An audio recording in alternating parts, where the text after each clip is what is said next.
Parashat Vayeshev. In the Parasha, Yaakov Avinu sits down. Vayeshev Yaakov be'eretz migurei aviv. He settles. Rashi says over here, an interesting idea. Vayeshev bikesh Yaakov lishev b'shalva. Vayeshev Yaakov actually means that Yaakov Avinu wanted to relax a little bit, take it easy a little bit. Kafatz alav rogzo shel Yosef. Right away, the big tzara of Yosef came across, and he wasn't able to sit calmly. Says Rashi and adds, צדיקים מבקשים לשב בשלווה, אומר הקדוש ברוך הוא לא דיין לצדיקים מה שמתוקן להם לעולם הבא, אלה שמבקשים לשב בשלווה בעולם הזה. Whenever a tzaddik wants to sit calmly, he wants to relax, he wants to take it easy, הקדוש ברוך הוא says, impossible. It's not enough that you will have it all in the next world. You want to have it also easy in this world? What's the sin of Yaakov Avinu that wanted to relax a little bit? Vayeshev Yaakov, he wanted to settle a little bit. He had a very, very hard life. What's the problem with that? Could be we can explain it with the idea we said in the past about the three fathers of Avraham, Yitzchak, and Yaakov, that each one made his living or made his money or made his wealth in totally different ways. There's three ways how to make money, how to make it big, how to become wealthy. We see that from the Avot HaKadoshim, that each and every one of them became wealthy himself. But each one had become so wealthy for a totally different reason. It came to him in a different way. When we take a look at Avraham, Yitzchak, and Yaakov, we'll take in each one specifically, we'll see a totally different path of how to reach the big idea of making it.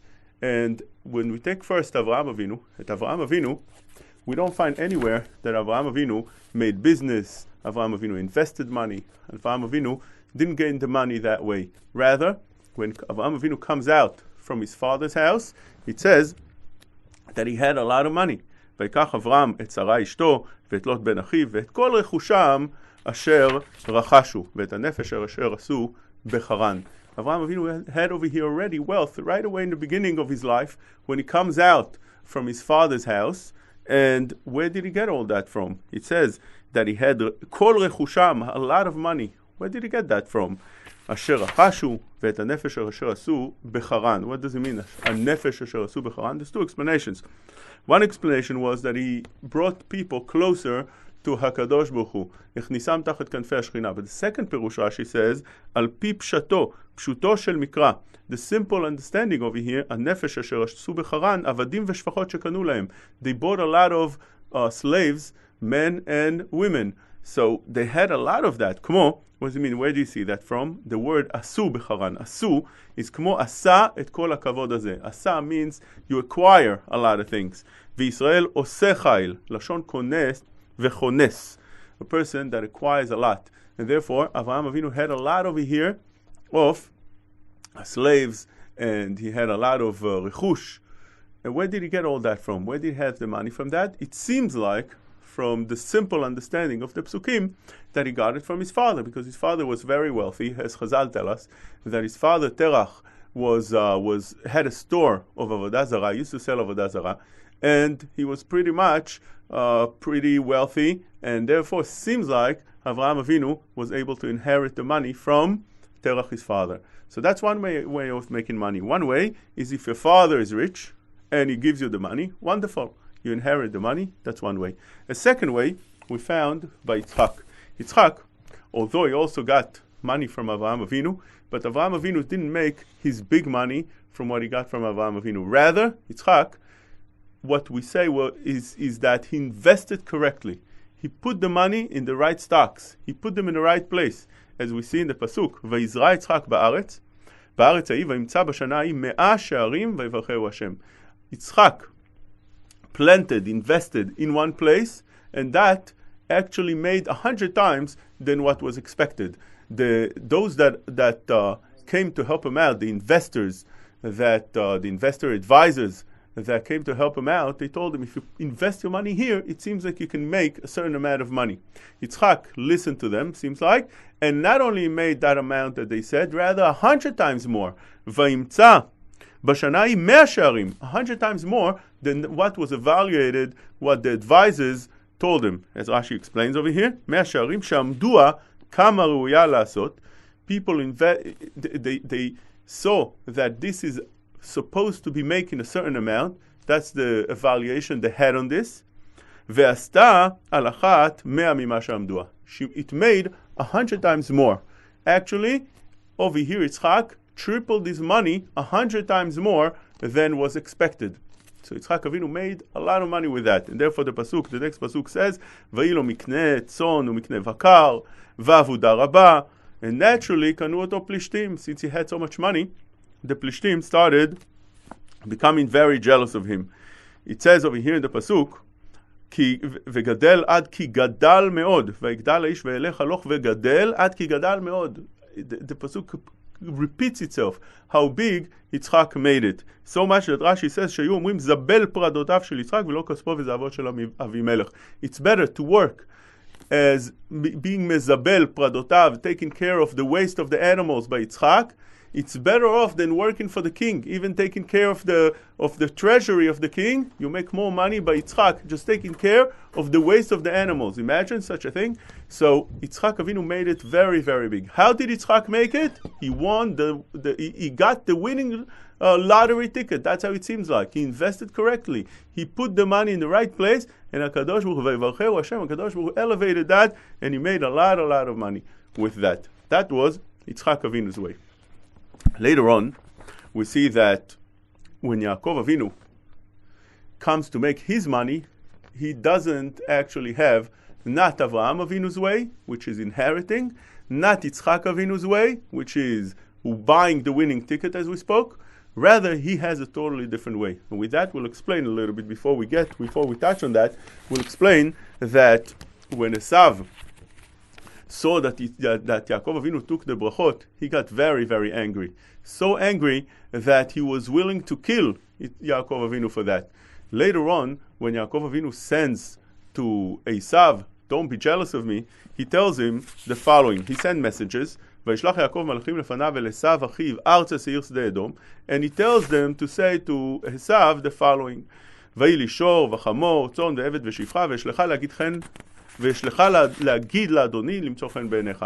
I have over here a lot of wealth. שור וחמור, צאן ועבד ושפחה. Rashi says שור וחמור doesn't mean one ox, one donkey. No, it means a lot. שור, דרך ארץ לומר על שברים הרבה, שור. That's how you talk. You say one, but actually he had a lot. So therefore he's showing him I have a lot. So what, he's trying to make him more jealous than he is. What's going on over here?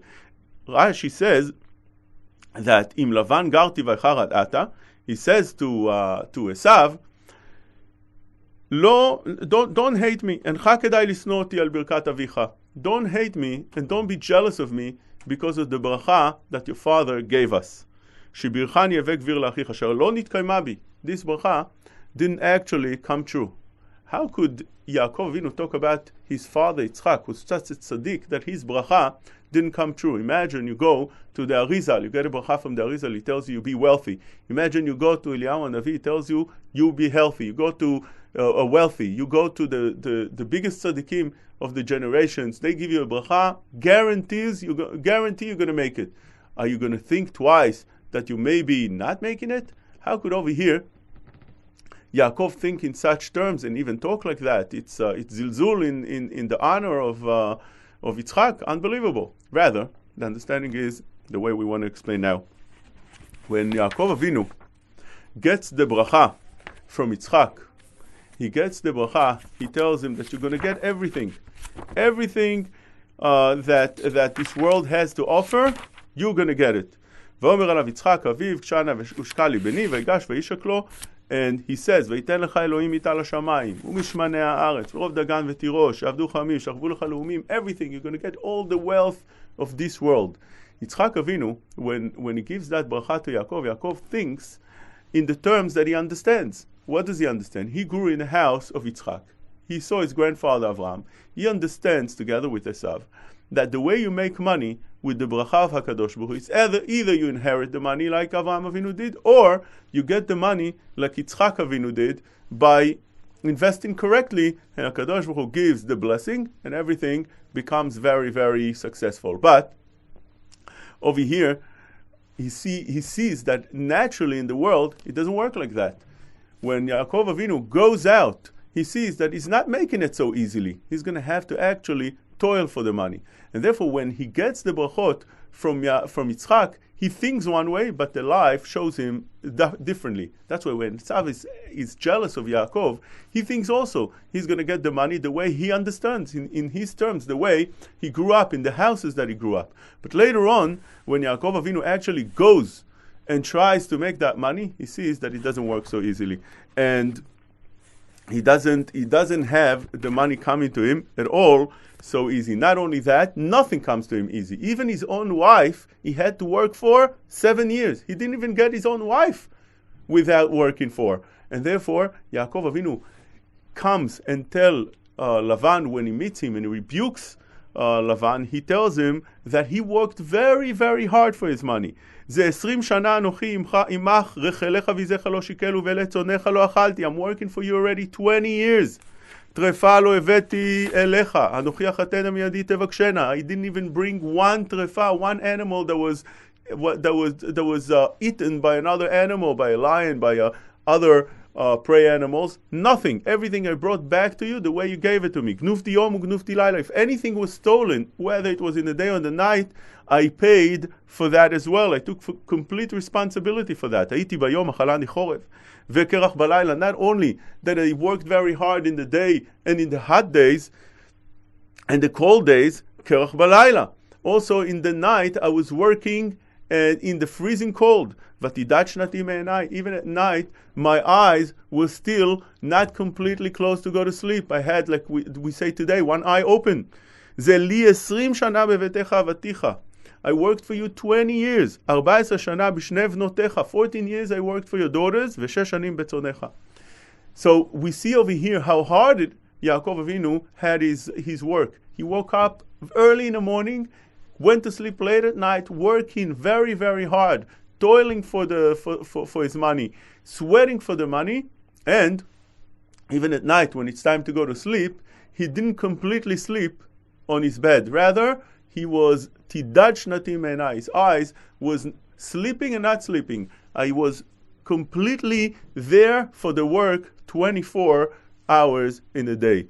And that is the third way of making money. That is the more something that's more common to the world. Whenever somebody doesn't have the first way that we explained, or the second technique that we explained, always you have the third way. What is it?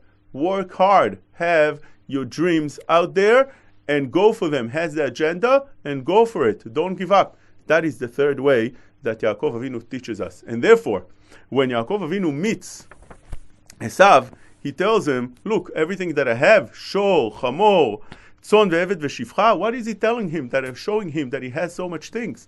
That is exactly the opposite from what he's trying to do. He's trying to show him that he's trying to make sure that he doesn't get jealous, that Esav doesn't get jealous. So why is he showing off all these things?